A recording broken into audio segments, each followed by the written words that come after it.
सबसे पहले आप सबको मेरी प्यार भरी नमस्कार। आज हम बात करेंगे रिलेशनशिप्स के ऊपर।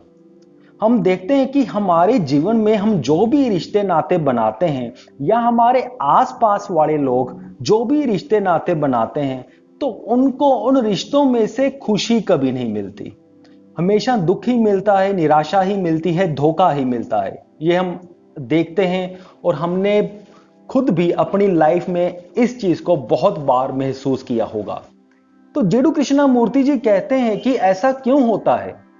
वो कहते हैं कि जो भी हम संबंध बनाते हैं, रिलेशनशिप्स बनाते हैं, अक्सर वो म्यूचुअल नीड्स के ऊपर आधारित होते हैं। जेडू कृष्णा मूर्ति जी कहते हैं relationship based on mutual need brings only conflict.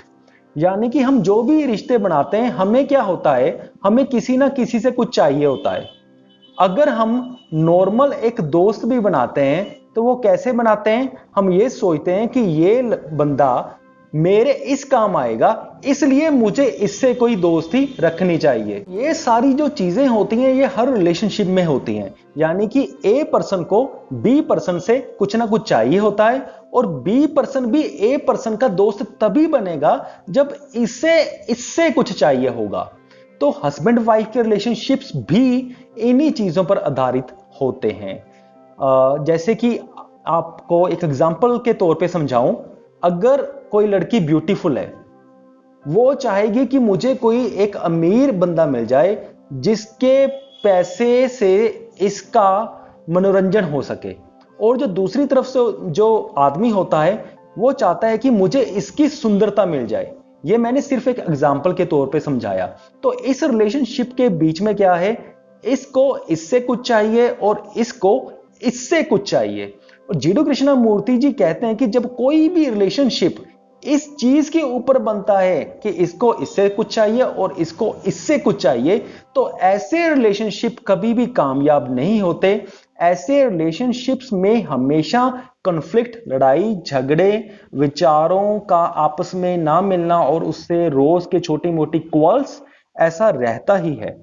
जेडू Krishna मूर्ति जी आगे कहते हैं कि जब भी हम किसी से रिलेशनशिप बनाने जाते हैं और अगर हमारे दिमाग में पहले से ही कंसेप्ट ये होता है कि हाँ, अगर मैं इसके साथ रिलेशनशिप में जाता हूं तो मुझे ये मिलेगा और मैं ऐसे अपनी जिंदगी में आगे बढ़ूंगा।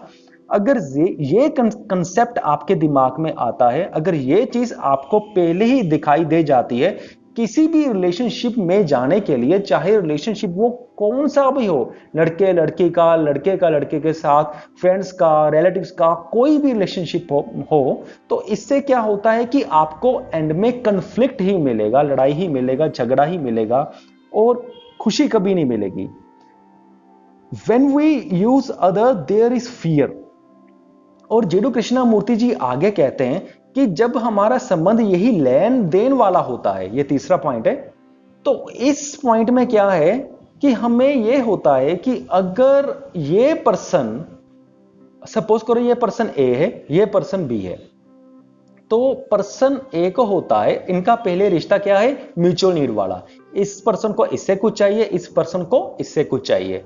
अब पर्सन ए के दिल के अंदर ये डर बैठ जाएगा कहीं ऐसा ना हो जाए कि ये पर्सन भी मेरी लाइफ से ही दूर चला जाए या इसको कोई और खींच कर ले जाए और ये मेरी लाइफ से दूर हो जाए। जब ऐसा होता है तब क्या होता है, इसके दिल में एक डर का एहसास आने लगेगा, इसे डर लगने लगेगा कि ये पर्सन मेरे हाथ से निकल ना जाए। तो जब डर लगने लगेगा तब इसका नेक्स्ट एक्शन ये होगा, ये सोचेगा कि मैं इसे पोजेस कर लूं, कि मैं इसको अपने कब्जे में ही रखूं, कुछ ना कुछ करके, कुछ भी करूं, मैं इसे कब्जे में ही रखूं। और जब ये पोजेस करने वाली फीलिंग इसके अंदर में आएगी, इसके दिल के अंदर पैदा हो जाएगी, तो फिर क्या प्रॉब्लम आएगी कि इससे जेलसी होने लग जाएगी जब भी ये पर्सन किसी और की ओर आकर्षित होने लगेगा, या इसे महसूस होगा कि ये पर्सन किसी के पास जा रहा है, किसी की ओर आकर्षण में आ रहा है, तो इसे जेलसी होने लगेगी। और जब जेलसी होने लगेगी, ग्रज सा बनने लगेगा, तो तब क्या होगा, इसे शक होने लगेगा। तो नॉर्मली क्या होता है, हम देखते हैं कि जैसे कि हस्बैंड वाइफ के रिलेशनशिप में, बॉयफ्रेंड गर्लफ्रेंड के रिलेशनशिप में ऐसी चीजें बहुत आती हैं। पहले फियर आता है, डर, ये कहीं जो ये लड़की है मुझे छोड़कर ना चली जाए। जब डर आएगा तो पोजेशन आएगा, ये बार बार इसको कंट्रोल करने की कोशिश करेगा कि ये अपने घेरे से बाहर ना निकल जाए।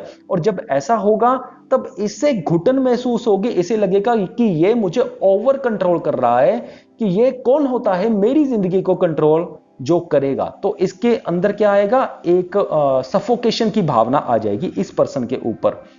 तो और जो ये पर्सन है फिर ये बहुत ज्यादा शक्की हो जाएगा, ये शक करेगा कि ये इसके साथ बात करती है, उसके साथ बात करती है, अगर चाहे वो नॉर्मली ही बात कर रही है पर इससे बहुत ज्यादा शक होने लगेगा। तो ये चीज फिर शक को जन्म दे देगी। और जब शक हो जाएगा तो ये पर्सन इतना सफोकेट हो जाएगा कि ये इसके साथ बोलेगा कि तू होता कौन है मेरी लाइफ को इतनी कंट्रोल करने वाला। तो ये फिर अगला स्टेप आ जाएगा झगड़े का। फिर इन दोनों के बीच झगड़े शुरू हो जाएंगे, और जब झगड़े शुरू हो जाएंगे तो फिर ऑब्वियसली खुशी कहां से आएगी। तो ऐसे रिश्तों में खुशी कभी नहीं आ सकती जब एक दूसरे से कुछ चाहिए होता है। तो इस एग्जाम्पल में भी लड़के को ये लड़की चाहिए थी, इसकी सुंदरता चाहिए थी, तो इसी चीज को लेकर डर बना, फिर पोजेशन बना, जेलसी बनी, फिर एंड पे झगड़े बने। अगर कोई भी रिलेशनशिप होगा, मैं सिर्फ लड़का लड़के की बात नहीं कर रहा, किसी भी रिलेशनशिप में चाहे रिलेटिव्स का हो, फ्रेंड्स का हो, अगर ये सब चीजें आएंगी, अगर म्यूचुअल नीड के ऊपर कोई भी रिलेशनशिप डिपेंडेंट होगा, तो वो रिश्ता कभी भी खुशी वाला नहीं बन सकता। क्योंकि ऐसे रिश्तों में जो सही में कांटेक्ट होना चाहिए था पर्सन ए का पर्सन बी के साथ, वो हो ही नहीं पाएगा।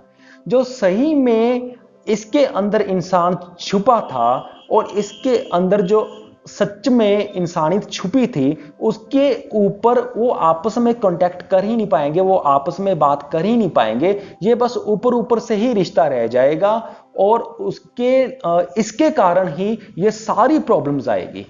तो जिडू कृष्णमूर्ति जी कहते हैं कि हमें म्यूचुअल नीड्स के ऊपर इसलिए कभी भी कोई रिश्ता बनाना नहीं चाहिए, सच्ची इंसानियत वाला ही रिश्ता बनाना चाहिए। इससे ही कुछ हो सकता है, खुशियां आ सकती हैं, नहीं तो कभी नहीं आएंगी। सो मुझे पूरी उम्मीद है कि आपको यह वीडियो समझ में आ गया होगा। सो इस वीडियो को देखने के लिए आपका बहुत बहुत धन्यवाद।